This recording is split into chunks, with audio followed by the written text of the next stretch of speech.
Lakewood is one of the closest communities to Denver. So it's just west of Denver, and it's also one of the closest to the mountains. So that's why a lot of people really love Lakewood. You've got condos and townhomes that are a little higher price points. So you're probably starting at like $450,000, and single family homes, probably 600, 650 in there. And you got some marquee neighborhoods, like Solterra is fantastic in a prime location with multi-million-dollar properties there.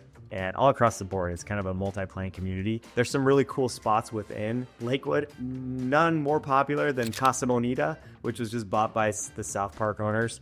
And Casa Bonita is just nostalgic for anyone that lives in Denver. It's like the thing that everybody talks about. Like, have you been to Casa Bonita? You're not a native if you haven't been there, because it's got like this gorilla that runs around and like does shows, cliff divers.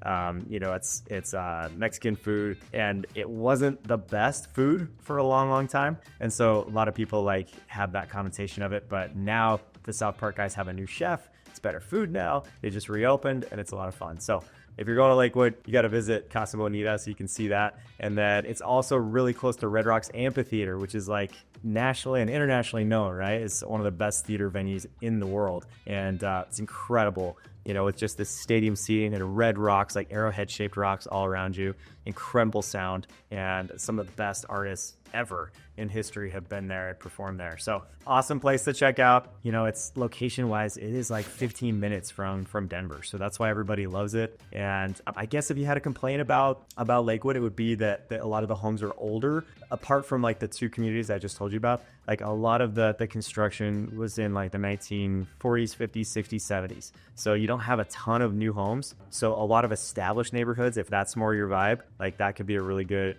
spot for you. They also have like incredible outdoors. So they've got Tabletop Mountain up there is where a lot of pro triathletes train all the time. And they have some, incredible hikes, mountain bike rides, and you're so connected with all the trails that go up into like the Rocky Mountains. And Lakewood's kind of like the door to the Rockies, basically, like where you enter into I-70 and go up the big hills up to the ski resorts and all that stuff. So it does save you like 45 minutes of a commute up to skiing and snowboarding if you're on the west side of town, Lakewood, compared to the east side of town. So that's Lakewood. I think it's really good for anyone that loves to be outdoors. Could be, first-time home buyers that want to be connected with their jobs and be really close to work. And it's just a great spot in town.